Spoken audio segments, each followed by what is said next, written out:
Olá pessoal, tudo bem? Eu sou a enfermeira e professora Paloma Nogueira Cavalcante e vim aqui falar um pouco sobre o coronavírus.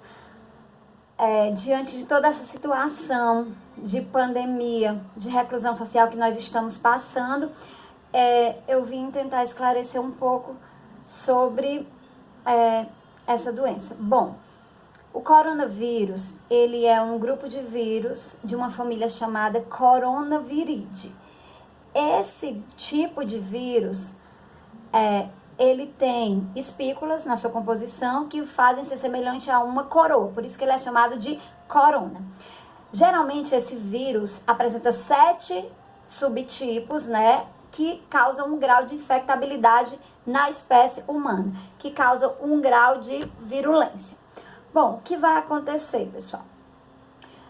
Ele causa uma infecção respiratória leve a moderada, na maioria das pessoas é assintomática. O fato é que alguns grupos, que eu falo daqui a pouco, são um grupo de risco. Esse vírus foi descoberto em 1960, pessoal, onde ele causou 2 infecções. 2 subtipos desse vírus. O 229 é o OC43. Em 2003, nós tivemos outra infecção por esse vírus, que foi a SARS-CoV, que causou uma síndrome de angústia, respiratória, uma síndrome aguda respiratória. Em 2004, tivemos outro surto, que foi causado pelo HCoV-NL63. Em 2005, houve em Hong Kong outra crise onde causou uma bronquiolite, que é uma infecção nos brônquios, causado pelo tipo HKU1. Em 2012, nós tivemos o MERS-CoV e agora, em 2019, no final de 2019, surgiu 2019 nCoV. Surgiu lá na China.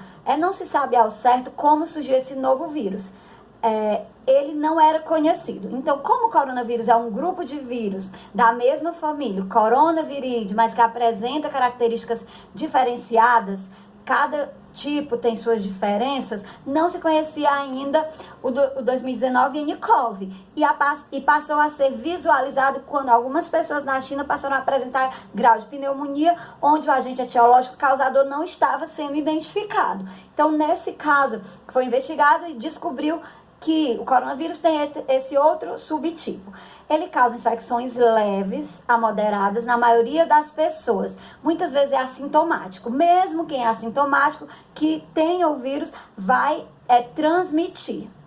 O fato é que esse vírus, ele tem preferência, a virulência acontece mais em locais frios. Por isso que aqui no Brasil, mesmo tendo alguns casos, não é tanto como ocorre nos outros países, como nós estamos sabendo. Na Itália, por exemplo, lá é o país da Europa que mais tem idosos. E um dos fatores, um dos públicos de risco para adquirir essa doença, essa patologia, ficar infectado com esse vírus, são os idosos. Por isso que lá tem esse grande grau, além de não terem tido as medidas de prevenção. Deixa eu falar um pouco do vírus. O vírus, ele é um parasito intracelular obrigatório, não é considerado um ser vivo. Ele apresenta uma enzima que tem a transcriptase reversa, que converte o seu material genético, o RNA, em DNA, que é o mesmo material genético da célula do homem, causando um grau de infectabilidade. A partir daí, vai haver a liberação de vários outros vírus, a proliferação dentro da célula. Ele é transmitido através de gotículas, quando nós espirramos, tossimos. Por isso que é orientado que hoje, ao tossir e espirrar, se use essa região do braço, tá? Higienize as mãos. Essa reclusão, ela é necessária, porque quanto menos pessoas expostas, menor vai ser o grau de infectabilidade, menor vai ser o grau de transmissão. Então, geralmente cursa assintomático e na maioria das pessoas evolui de forma benigna, não causando maiores danos. Agora, idosos que já têm comorbidades, hipertensos, diabéticos, sequelados de um acidente vascular encefálico, que já tem essa descompensação, pessoas imunodeprimidas que têm HIV, AIDS, que estão fazendo quimioterapia ou que têm câncer, que receberam enxerto, que é transplante, são pessoas de risco, pessoas que já têm doenças crônicas respiratórias como asma. E aqui o Brasil não tem estrutura para atender a demanda de um paciente grave, porque ele vai precisar de uma unidade de terapia intensiva com ventilação mecânica, um respirador mecânico. E realmente aqui nós não temos estrutura, mesmo o SUS, eu sendo a total favor, adepta, conheço o serviço e avalia do SUS por ser um serviço público que é nosso.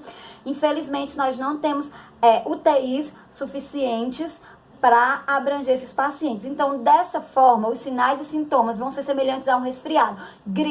Tosse, febre, coriza, certo? Um distúrbio respiratório. Então, não precisa todo mundo procurar a unidade de saúde. Nós, profissionais da saúde, orientamos que sejam feitas medidas de prevenção. Então, como é que eu vou prevenir?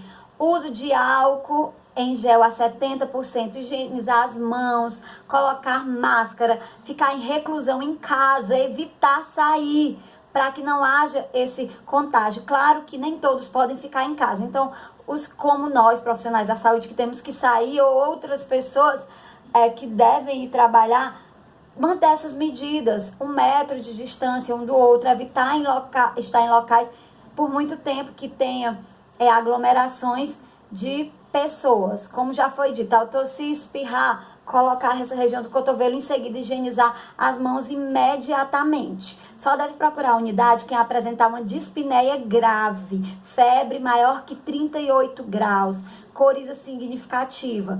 Aí deve fazer a procura e manter todas essas medidas. O tratamento, pessoal, é baseado, quando ele na maioria das pessoas simples, ele é baseado em medidas de prevenção, medidas de diminuir os sintomas, como dipirona, tá? Ingesta de líquido. Vamos reforçar a imunidade, se nos alimentarmos bem, frutas, verduras, acrescentar gengibre na sua dieta, se possível.